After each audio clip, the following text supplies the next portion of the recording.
नमस्कार दोस्तों, आप सभी का स्वागत है जीबीआर इन्फॉर्मेशन यूट्यूब चैनल में। दोस्तों आज मैं एसएससी एमटीएस 2024 का 18 तारीख का थर्ड शिफ्ट का पूरा एनालिसिस लेकर आया हूं क्वेश्चन के साथ। दोस्तों मैंने फर्स्ट शिफ्ट का भी फुल एनालिसिस किया था और सेकंड शिफ्ट का भी दिया था, लेकिन मैंने उसमें कुछ प्रश्न छोड़ दिए थे। वो सारे प्रश्न मैं इस वीडियो के लास्ट में करवाऊंगा और दोस्तों आप लास्ट तक बने रहना, क्योंकि सेकंड शिफ्ट का एक क्वेश्चन ऐसा है जी जो बहुत ही इंटरेस्टिंग है। वो मैंने इसलिए लास्ट में रखा क्योंकि उसको पूरा बताने में मुझे 2 से 3 मिनट लग सकते हैं, ठीक है। और जो बच्चे थर्ड शिफ्ट का ही सिर्फ देखना चाहते हैं वो जल्दी से देख करके फिर वीडियो छोड़ के वो जा पाए, इसलिए मैंने उसे लास्ट में रखा है, ठीक है। और अभी जो थर्ड शिफ्ट हुआ उसमें एक बात बहुत ही इंटरेस्टिंग है, क्योंकि ये शिफ्ट तो मुझे ईजी लगी।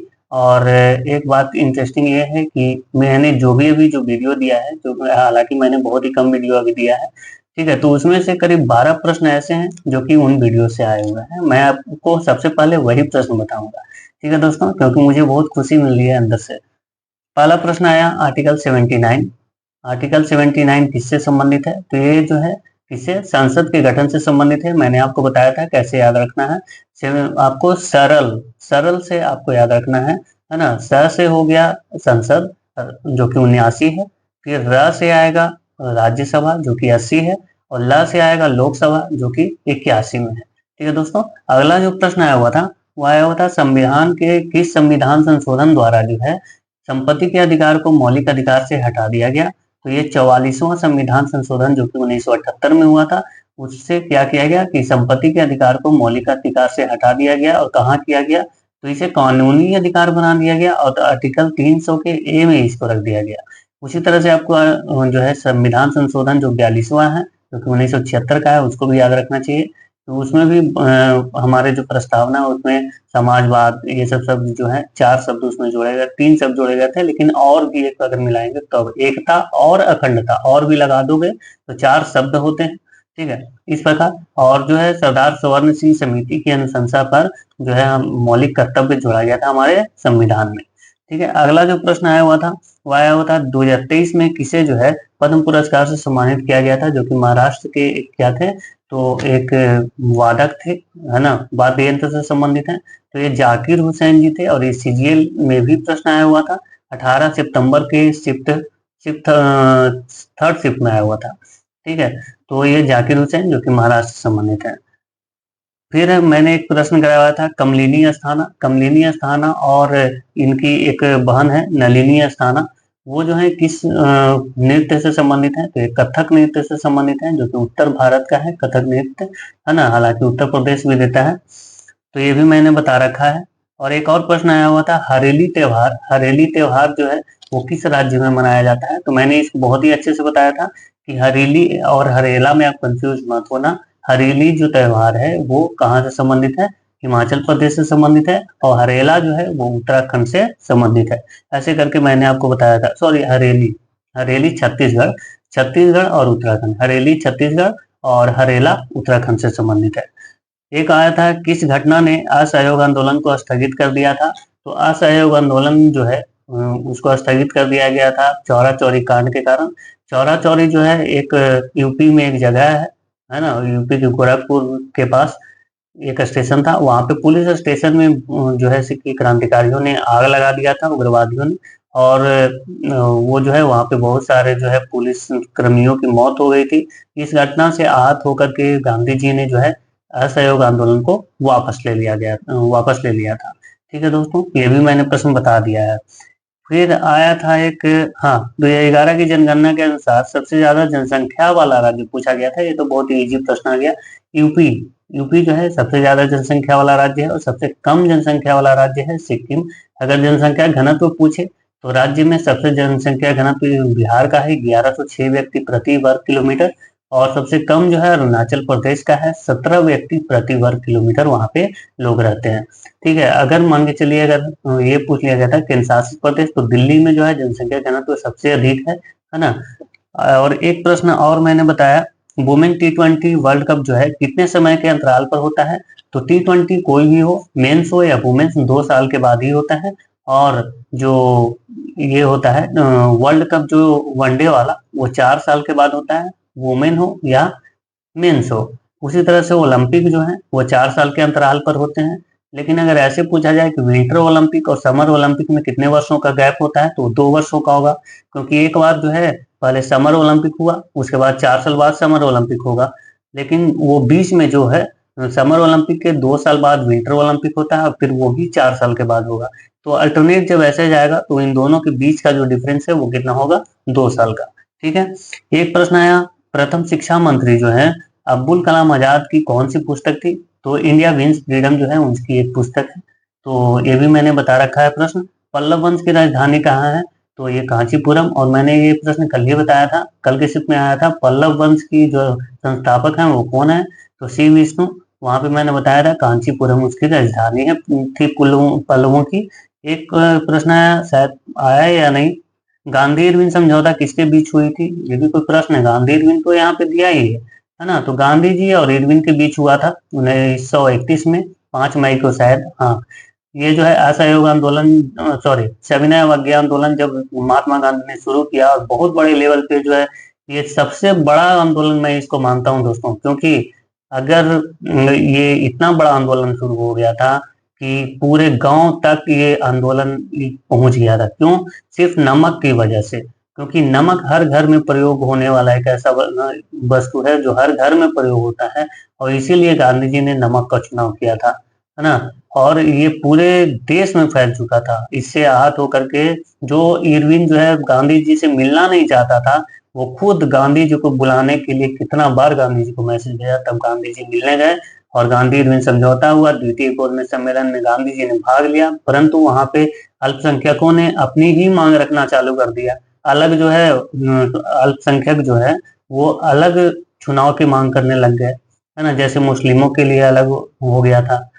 तो इसीलिए गांधी जी जो है वहां पे गांधी जी का कोई बात नहीं माना गया। वहां से द्वितीय गोलमेज सम्मेलन छोड़ करके वो भारत लौटा है। ठीक है दोस्तों।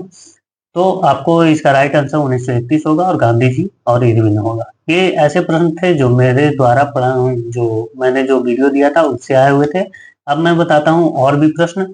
तो और जो प्रश्न आया हुआ था उसमें है, एक हरिहर और बुक्का विजयनगर साम्राज्य से पहले किस राज्य के मंत्री थे? तो ये काम्पीली राज्य के सामंत थे, काम्पीली राज्य के।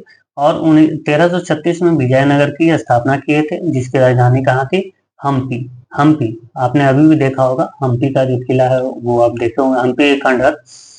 आगे एक प्रश्न है, पोटेशियम परमैंगनेट का सूत्र पूछा गया, जो कि KMnO4 होता है। ये तो आसान होगा साइंस के बच्चों के लिए। खुदाई खीरमंदगार की स्थापना किसने की थी? तो खान अब्दुल गफार खान ने की थी। कब? 1929 में। 1929 में एक और जो है इसकी घटना हुआ था। कौन? तो बाल विवाह प्रतिबंध। इससे पहले वाले शिफ्ट में मैंने उसे भी बताया था। फिर प्रश्न आया हुआ था, प्रधानमंत्री गरीब कल्याण योजना किस राज्य से संबंधित है? तो ये यूपी से संबंधित है, और इसको 2021 में शुरुआत किया गया था, जो कि गरीबों में अन्न देने का काम करता है। ठीक है। एक प्रश्न भाखड़ा नंगल बांध से आया था, किस नदी पर है? तो सतलज नदी पर है, पंजाब में। ये तो इजी था। और 15 जून से किस राज्य में वर्षा होती है? तो बिहार में होती है।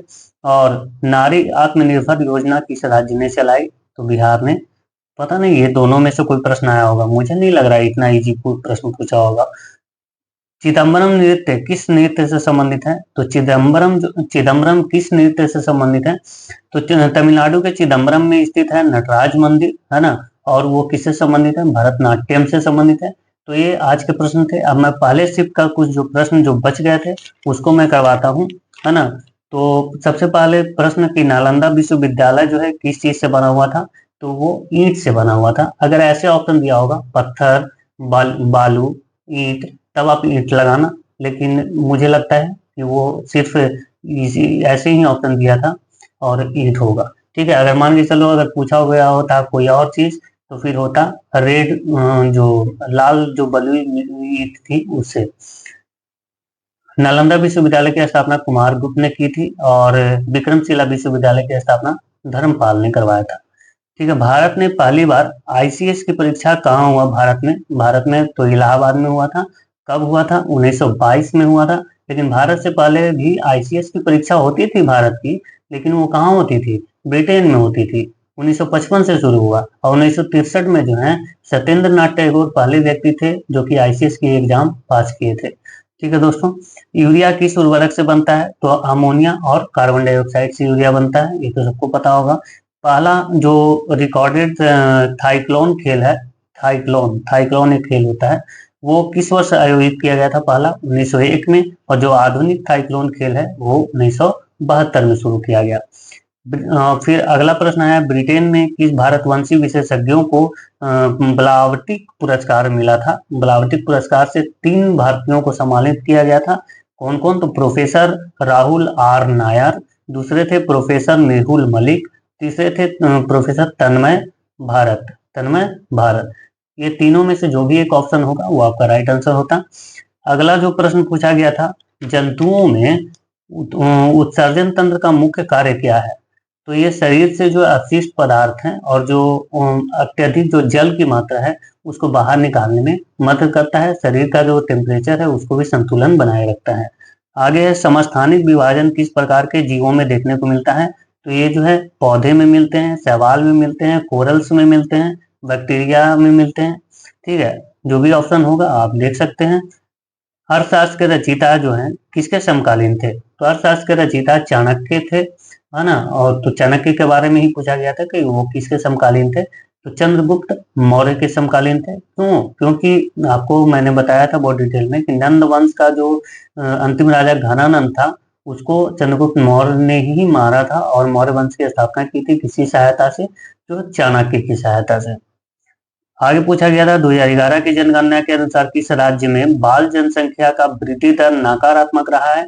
तो केरल में जो है बाल जनसंख्या का वृद्धि दर जो है वो नकारात्मक रहा है। और एक नागालैंड ही एक ऐसा राज्य रहा जहाँ पे जनसंख्या वृद्धि दर नकारात्मक रही थी। फिर है ये प्रश्न मैं आपको लास्ट में बताऊंगा, ठीक है, ये अभी नहीं बताऊंगा, फर्स्ट शिफ्ट का ही प्रश्न आगे देखूंगा। सेकंड शिफ्ट का कुछ प्रश्न जो बच गए थे। तो पूछा गया था रवि कीर्ति किसके दरबारी कवि थे? तो ये पुलकेशिन द्वितीय के जो थे वो दरबारी कवि थे, है ना, पुलकेशिन द्वितीय के। आगे देखेंगे कालिदास सम्मान किस राज्य द्वारा दिया जाता है? तो मध्य प्रदेश सम्मान सरकार जो है वो कालिदास सम्मान देती है। और अगर तानसेन सम्मान पूछा जाए तो भी मध्य प्रदेश सरकार ही होगा। ठीक है दोस्तों, शरीर के लिए कार्बोहाइड्रेट क्या देती है? तो ऊर्जा देती है। ठीक है, जैसे अभी मेरे को टाइफाइड होने की वजह से मैं अच्छे से बैठ भी नहीं पा रहा हूँ, मेरा शरीर में कुछ कुछ कंपन हो रहा है। ठीक है, क्योंकि बहुत ज्यादा कमजोरी हो गया, आप मेरा देख सकते हैं फेस भी जो है बहुत, वजन कम हो गया मेरा 6 kg। ठीक है, आगे देखते हैं अगला प्रश्न। नटराज सॉरी हाँ नागराज और मंजूनाथ, नागराज और मंजूनाथ जो हैं मैसूर ब्रदर्स के नाम से जाने जाते हैं। वे किस नृत्य से संबंधित है, सॉरी किस वाद्य यंत्र से संबंधित है? तो वो वायलिन से संबंधित है। किससे? वायलिन से। फिर एक बेटी बचाओ बेटी पढ़ाओ से प्रश्न आया हुआ था, उसका कंफर्म पूरा नहीं मिल पाया है क्वेश्चन, इसलिए मैं इसे स्किप कर रहा हूँ। वेटिंग फॉर अ वीजा किसकी पुस्तक है? तो भीमराव अम्बेडकर की ये पुस्तक है। और इनमें से कौन मूल्यवान वस्तुएं हैं? तो आपको पता होना चाहिए, सोना, चांदी, प्लेटिनम, प्लेडियम और रेडियम। ठीक है, ये जो है मूल्यवान वस्तुएं हैं, ये आपको ऑप्शन के अकॉर्डिंग देखना होगा। निम्न में से कौन सी गतिविधियां अवायवीय हैं? अवायवीय गतिविधियां कौन होता है? तो वो अवायवीय गतिविधियां वे होती हैं जिन जो बिना ऑक्सीजन के मदद से क्या करते हैं? तो ऊर्जा को जो है ग्लूकोज में परिवर्तित करते हैं। और ये कौन कौन से हो सकते हैं? जैसे कि वेट लिफ्टिंग हो गया, जंपिंग हो गया, जो भी आप एक्सरसाइज करते हो वो अवायवीय घटना वो जो है होती है ना, अवायवीय गतिविधि होती है। अब मैं आपको बताता हूँ वो इंटरेस्टिंग जो प्रश्न है। वो एक प्रश्न आया हुआ, अगर किसी व्यक्ति ने परीक्षा पास कर ली है लेकिन उसे नौकरी नहीं दी गई है तो यह राज्य के खिलाफ किस मौलिक अधिकार का उल्लंघन है? दोस्तों ये कमेंट भी आया हुआ था, मैंने उसको जवाब दिया समानता का अधिकार होगा या फिर संवैधानिक उपचारों का अधिकार होगा। इसलिए मैंने समानता का अधिकार बताया क्योंकि ये प्रश्न मैं पहले भी अटेम्प्ट कर चुका हूँ, ये पहले भी आ चुका है। ठीक है, ये मेंस में भी प्रश्न पूछा गया था लेकिन उस समय ऐसे नहीं पूछा गया था। उस समय पूछा गया था कि जो है कि नौकरी प्राप्त करना हर किसी का अधिकार है ना। तो ये किस अधिकार के अंतर्गत आएगा? तो समानता का अधिकार होगा आर्टिकल 16 के अंतर्गत। क्योंकि आर्टिकल 16 जो है वो जो है रोजगार में समानता की बात करता है। ठीक है, लेकिन यहाँ पे जो है एक बच्चे ने बोला कि नहीं, तो ये आंसर सही है, हालांकि मुझे नहीं लगता कि ये सही है, क्योंकि देखिए, हालांकि एसएससी अगर हो सकता है ये ऑप्शन अगर दिया हो तो सही होगा, मैंने ये नहीं कहा कि ये सही नहीं है, लेकिन मेरे अकॉर्डिंग इसलिए सही नहीं है क्योंकि आर्टिकल 16 आपको इस प्रश्न में ये नहीं बताया गया कि आपको किस आधार पे आपको नौकरी नहीं मिली। ठीक है, और आर्टिकल 16 में ये बोलता है कि किसी के साथ भी धर्म, जाति, नस्ल, वंश, जन्म, जन्मस्थान या निवास के आधार पर जो है भेदभाव नहीं की जाएगी, उसके साथ समान व्यवहार किया जाएगा। लेकिन दोस्तों, मैं बताऊं, इसमें एक संशोधन भी हुआ जिसमें ईडब्ल्यूएस के लिए संशोधन हुआ था, और इस प्रश्न में ऐसा कुछ नहीं बताया गया कि किस लिए आपको नौकरी नहीं दी गई। दोस्तों, जब आपको ये बताया ही नहीं गया किस लिए आपको नौकरी नहीं दी गई, तो फिर ये आर्टिकल 16 का उल्लंघन कैसे हुआ, मुझे ये बताना था। ठीक है, हो सकता है दोस्तों कि नौकरी के लिए क्या है कि ऊपर से कोई मतलब कि उस नौकरी को प्रतिबंधित कर दिया गया हो, रोक लगा दिया गया हो, या फिर कोई उसमें आंतरिक नियुक्ति हो गई हो। ठीक है, आंतरिक नियुक्ति भी तो हो सकती है ना। हो सकता है जो कंपनी आपको जॉब देना चाह रही है उसके पास बजट की कमी हो गई हो, ये भी तो रीजन हो सकता है। तो फिर अब ये बताओ कि इसमें आर्टिकल 16 का उल्लंघन मैं कैसे मानूं। तो इसके लिए तो सबसे पहले आपको क्या करना होगा, आपको ये पूछने होंगे कि मुझे किस आधार पर नौकरी नहीं दी गई। अब मैं ये पूछूंगा कैसे, या तो आरटीआई लगाऊंगा। ठीक है, लेकिन आरटीआई का तो वो इतना अच्छे से जवाब देगा नहीं, मुझे पता है। तो इसके लिए फिर आप क्या करोगे, इसके लिए आप जाओगे सुप्रीम कोर्ट और लगाओगे वहां पे क्या, संवैधानिक अधिकारों के उपचार के अंतर्गत जो है वो क्या करेगा कि जो है कि एक रीट जारी करेगा सुप्रीम कोर्ट, और उससे पूछेगा कि आपने जो है किस आधार पर इनको नौकरी नहीं दी है ना, क्या किस आधार पर इनको नौकरी नहीं दी है, ये पूछेगा। तब आपको पता चल जाएगा। हालांकि दोस्तों, आर्टिकल 13 कोई पढ़ता नहीं है। आर्टिकल 13 ये प्रावधान करता है कि आर्टिकल 13 क्या प्रावधान करता है कि अगर कोई भी जो ऐसा कानून अगर संसद बनाया हो जो कि मौलिक अधिकारों का उल्लंघन करता हो, तो वो जो कानून है स्वतः ही वो क्या हो जाता है, शून्य हो जाता है। लेकिन कुछ कानून ऐसे हैं जो कि बहुत सारी चीजें जो है हमारे कानून में वो जो है कि नहीं लिखी गई है ना, क्योंकि लिमिटेड है कानून, तो लिमिटेड है ना। तो फिर इसलिए जो है जो आपका लास्ट ऑप्शन यही बचता है कि वो संवैधानिक उपचार के अंतर्गत सुप्रीम कोर्ट जाए, और वहां से सुप्रीम कोर्ट उसको रीट जारी करके बकायदा उस कंपनी से पूछेगी कि आपने इसको नौकरी क्यों नहीं दिया, है ना। तो मेरे अकॉर्डिंग जो है संवैधानिक उपचारों का अधिकार इसका राइट आंसर होना चाहिए। हाँ, अगर दिया होगा कि इस आधार पे नौकरी नहीं दी गई, धर्म के आधार पे, जाति के आधार पे, ठीक है, नस्ल के आधार पे, या फिर जन्म स्थान के आधार पे, निवास के आधार पे, तब वो आर्टिकल 16 के अंतर्गत आता है। ठीक है दोस्तों, अगर समझ में आया, आपको क्या राय है, आप जरूर मुझे बताना। ठीक है दोस्तों, थैंक यू सो मच इतना देर बने रहने के लिए। और हाँ, अगर वीडियो पसंद आए तो इस वीडियो को लाइक कर लेना, और शेयर भी थोड़ा कर दिया करो यार। और इस चैनल को सब्सक्राइब करना तो भूलना ही मत। ठीक है, हालांकि मैं जल्दी बोलता नहीं हूँ, जब भी बोलता हूँ तो लास्ट में ही थोड़ा सा बोल देता हूँ। आज एक वीडियो में बोल दिया था। ठीक है दोस्तों, थैंक यू सो मच, जय हिंद।